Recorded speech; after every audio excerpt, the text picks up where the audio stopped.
ابن اساکر اور ابن اسحاق لکھتے ہیں کہ ایک دن ابو لہب کے بیٹے عتیبہ نے یہ ٹھان لیا کہ وہ محمد کے پاس جا کر ان کے رب کے بارے میں بری باتیں کہہ کر ان کو اذیت پہنچائے گا۔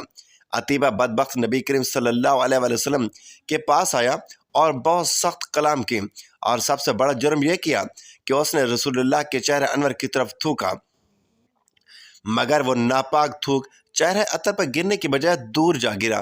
اس کی گستاخی پر حضور اکرم نے دعا مانگی، اے اللہ اس پر اپنے کتوں میں سے کسی کتے کو مسلط کر دے۔ عتیبہ اپنے خیال میں بڑا کارنامہ سر انجام دے کر اپنے باپ کے پاس پہنچا۔ ابو لہب نے پوچھا، پیارے بیٹے تو نے اسے کیا کہا؟ اس نے بتایا کہ میں نے یہ کہا۔ اس نے پوچھا، پھر اس نے کیا کہا؟ عتیبہ نے بتایا، اس نے یہ بد دعا دی تھی۔ یہ سنتے ہی ابو لہب کا رنگ سرخ ہو گیا، کیونکہ وہ جانتا تھا کہ محمد صلی اللہ علیہ وآلہ وسلم کی کوئی بھی دعا ایسی نہیں جو قبول نہ ہو۔ اب حال یہ ہو گیا کہ وہ پل پل اپنے بیٹے کا خیال رکھتا۔ ایک دفعہ ابو لہب تجارت کی غرض سے قافلے کے ساتھ ملک شام روانہ ہوا، اور راستے میں رات ہو جانے کی وجہ سے انہیں جنگل میں پڑاؤ کرنا پڑا۔ جنگل میں خوفناک جنگلی جانوروں کا بہت خطرہ تھا، تو ابو لہب کو بار بار اپنے بھتیجے محمد کی بد دعا بہت یاد آ رہی تھی۔ ابو لہب نے قافلے والوں سے کہا، کیونکہ تم لوگوں پر میرے بہت سے احسانات ہیں تو میں تم سے ان کا بدلہ یہی چاہتا ہوں کہ آج رات میرے بیٹے عتیبہ اور اس کے سامان کی تم سب حفاظت کرو۔ میرے بیٹے کا بستر لگا دو، پھر سامان کے ارد گرد تم سب سو جاؤ۔ چنانچہ سب نے ایسا ہی کیا۔ رات کو جب سب سو گئے تو جنگل سے ایک شیر آیا، سب کے چہروں کو اس نے سونگھا مگر کسی کو کچھ نہ کہا۔ پھر سامان کے بلند ڈھیر پر چڑھ گیا جہاں عتیبہ سویا ہوا تھا، اس نے اس کے چہرے کو سونگھا اور اسے چیڑ پھاڑ کر رکھ دیا۔ ابو لہب کا برا حال تھا، وہ کہے جا رہا تھا، میں جانتا تھا، میں کہتا تھا میرا بیٹا میرے بھتیجے محمد کی بد دعا سے کبھی نہیں بچ سکتا۔ ناظرین گرامی، ابو لہب، اس کے بیٹے عتیبہ اور اس کی بیوی کا انجام انتہائی دردناک اور عبرتناک ہوا، کیونکہ اللہ پاک نے سورۃ اللہب میں پہلے ہی ان کے لیے عذاب کا فیصلہ سنا دیا تھا۔ جنگ بدر کے بعد میں ابو لہب چیچا کی بیماری میں مبتلا ہوا اور گل سڑ کر مر گیا۔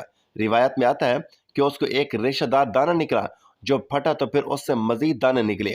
اب ان دانوں کی جب بدبو پھیلنے لگی تو اس کی اولاد اور بیوی نے یہ فیصلہ کیا کہ اس کو اپنے گھر سے کسی ویران کھنڈر میں منتقل کیا جائے تاکہ یہ بیماری کسی اور میں منتقل نہ ہو۔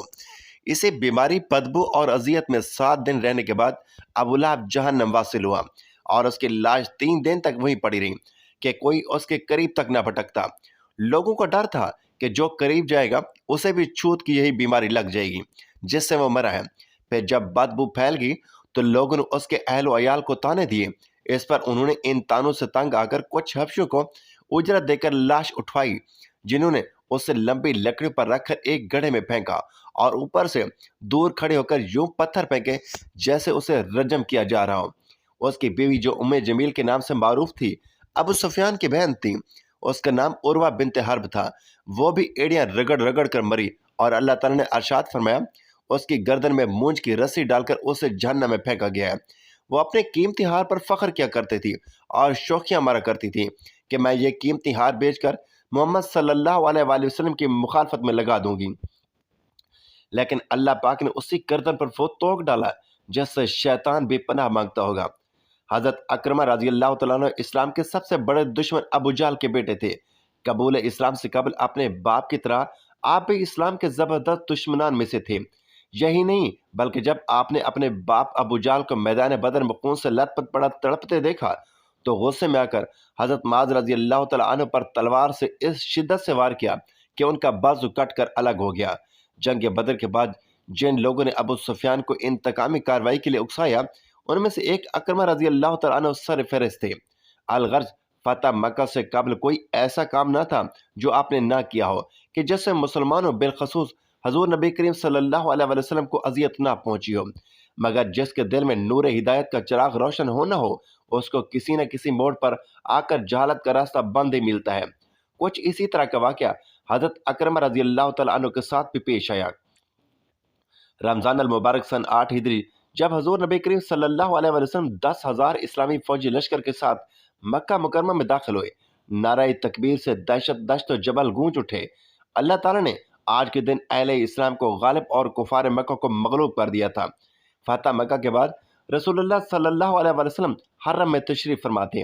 آپ صلی اللہ علیہ وآلہ وسلم کا دریائے رحمت جوش میں تھا۔ لوگ جوک در جوک آ رہے تھے اور معافی پا رہے تھے۔ اس دن آپ صلی اللہ علیہ وآلہ وسلم کے بڑے بڑے دشمن بھی اسلام قبول کر رہے تھے۔ اسی اسنا میں اسلام کے سب سے بڑے دشمن ابو جال کا بیٹا اپنی بیوی کو مکہ میں ہی چھوڑ کر اپنے قتل کے خوف سے مکہ سے بھاگ نکلا۔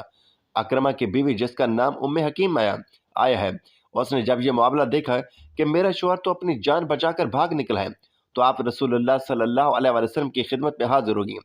رسول اللہ صلی اللہ علیہ وآلہ وسلم نے پوچھا، یہ کون ہے؟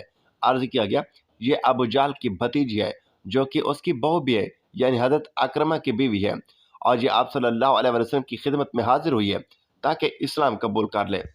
چنانچہ نبی رحمت صلی اللہ علیہ وآلہ وسلم نے حضرت ام حکیم کو عافیت عطا فرمائی اور دائرہ اسلام میں داخل فرما لیا۔ حضرت ام حکیم رضی اللہ تعالی عنہ نے جو یہ دریائے رحمت جوش میں دیکھا تو موقع غنیمت جانتے ہوئے بڑے ہی درد مندانہ لہجے میں عرض کیا، یا رسول اللہ صلی اللہ علیہ وآلہ وسلم، میرا شوہر اکرمہ اپنے قتل کے خوف سے یمن کی طرف بھاگ گیا ہے۔ اگر آپ صلی اللہ علیہ وآلہ وسلم ان کو امان دے دیں تو میں ان کو واپس لے آؤں۔ نبی رحمت صلی اللہ علیہ وآلہ وسلم نے فرمایا، اے ام حکیم، میں نے تیرے شوہر کو امان دی، جا اس کو لے آؤ۔ ام حکیم رضی اللہ تعالی عنہ کی یہ ارشاد سن کر خوشی کی کوئی انتہا نہ رہی، فوراً اٹھی اور یمن کے راستے کی طرف چل نکلی۔ دوسری طرف اکرمہ مکہ سے بھاگ کر ساحل سمندر تک پہنچ چکے تھے۔ ساحل تک پہنچتے ہی آپ کو یمن جانے والی کشتی تیار مل گئی۔ آپ فوراً کشتی میں سوار ہو کر روانہ ہو گئے۔ کشتی ساحل کو چھوڑ کر ابھی کچھ آگے بڑھی ہی تھی کہ بھنور کی لپیٹ میں آ گئی۔ لوگوں نے چیخنا پکارنا شروع کر دیا، حتیٰ کہ اکرمہ بھی لات و عزا کو پکارنے لگا۔ ملاحوں نے اکرمہ کی یہ بات سنی تو کہنے لگے، سردار، یہ لات و عزا وغیرہ کو پکارنے کا وقت نہیں ہے، یہ ہمارے معبود ہماری کشتی کو بھنور سے نہیں نکال سکتے۔ اگر زندگی عزیز ہے تو محمد صلی اللہ علیہ وآلہ وسلم کے رب کو پکارو۔ اکرمہ نے کہا کہ یہ ممکن نہیں، کیونکہ ساری زندگی میرے باپ اور میری قوم کی محمد صلی اللہ علیہ وآلہ وسلم سے یہی تو لڑائی رہی ہے۔ وہ کہتا ہے کہ ہمارے معبود جھوٹے ہیں اور ہم کہتے ہیں کہ ہمارے معبود سچے ہیں، اور اسی وجہ سے تو میں مکہ چھوڑ کر بھاگا ہوں۔ اب اگر یہاں کشتی میں نے اس کے معبود کو ہی مدد کے لیے پکارنا ہے تو مکہ رہ کر کیوں نہ پکار لیتا۔ ملاحوں نے جو اکرمہ سے یہ الفاظ سنے تو کہنے لگے، پانی میں تمہارے معبودوں کی کوئی نہیں چلتی، وہ محمد صلی اللہ علیہ وآلہ وسلم کا رب بھی ہے جس کی پانی سمیت ہر جگہ چلتی ہے، تو ہم اسی کو پکارتے ہیں تاکہ زندگی تو محفوظ رہے۔ کشتی بھنور میں گرتی چلی جا رہی تھی۔ حضرت اکرمہ رضی اللہ تعالیٰ عنہ نے یہ منظر دیکھا تو فوراً بول اٹھے، اے اللہ، میں عہد کرتا ہوں اگر طوفان سے میں زندہ سلامت بچ نکلا تو خود کو حضرت محمد صلی اللہ علیہ وآلہ وسلم کے سامنے پیش کر دوں گا اور اپنا ہاتھ ان کے ہاتھ میں رکھوں گا، بس میں ان کو نہایت معاف کرنے والا اور معزز پاتا ہوں، امید ہے کہ وہ مجھے معاف کر دیں گے۔ بس اکرمہ کا یہ عہد کرنا تھا کہ اسی وقت اللہ تبارک و تعالیٰ نے کشتی کو بھنور سے نکال باہر کیا اور کشتی کا رخ دوبارہ ساحل کی طرف ہو گیا۔ چنانچہ کشتی ساحل پر جا ٹھہری تو اکرمہ کو دور کھڑی اپنی بیوی حضرت ام حکیم نظر آ گئی۔ حضرت ام حکیم نے اپنے شوہر اکرمہ کو دیکھا تو کہا، اے اکرمہ، تو کہاں بھٹکتے پھر رہے ہو؟ میں نے تیرے لیے اللہ کے رسول صلی اللہ علیہ وسلم سے امان طلب کر لی ہے، جو تمام جہان کے لوگوں میں سب سے زیادہ نیک، سب سے زیادہ مہربان اور معاف کرنے والا ہے اور صلہ رحمی کرنے والے ہیں۔ آپ نے کہا، اکرمہ، چلو میرے ساتھ، اپنے آپ کو ہلاک نہ کرو، وہ تمہیں معاف کر دیں گے۔ کوئی تیری ماضی کے بارے میں بات نہیں کرے گا اور نہ ہی تو سے کوئی سوال ہوگا۔ حضرت اکرمہ رضی اللہ تعالیٰ عنہ نے اپنی بیوی کی یوں خیر خواہی کے الفاظ سنے تو فوراً مکہ واپس جانے کو تیار ہو گئے۔ الغرض وہ دونوں مکہ پہنچے اور سیدھا بارگاہ رسالت مآب صلی اللہ علیہ وآلہ وسلم میں پہنچ گئے۔ حضور نبی کریم صلی اللہ علیہ وآلہ وسلم نے جب دونوں کو اپنی طرف آتے دیکھا تو چہرہ مبارک خوشی سے چمک اٹھا۔ آپ صلی اللہ علیہ وآلہ وسلم اپنی جگہ سے اٹھے اور آگے بڑھ کر دونوں کا استقبال کیا اور اکرمہ کو اپنے پاس بٹھایا۔ حضرت اکرمہ رضی اللہ تعالیٰ عنہ نے عرض کیا، یا رسول اللہ صلی اللہ علیہ وآلہ وسلم، ام حکیم نے مجھے پیغام دیا ہے کہ آپ صلی اللہ علیہ وآلہ وسلم نے مجھے امن دی ہے۔ نبی رحمت صلی اللہ علیہ وآلہ وسلم نے فرمایا، ہاں اکرمہ، تجھے امن ہے۔ حضرت اکرمہ رضی اللہ تعالیٰ عنہ نے اسی لمحے کلمہ پڑھا اور دائرہ اسلام میں داخل ہو گئے۔ حضرت اکرمہ رضی اللہ تعالیٰ عنہ قبول اسلام کے بعد کفر و اسلام کے مابین جو بھی مارکہ پیش آیا اس میں ذوق و شوق کے ساتھ شریک ہویا، اور مسلمان جب بھی کسی مہم میں نکلے اس میں آگے آگے رہے۔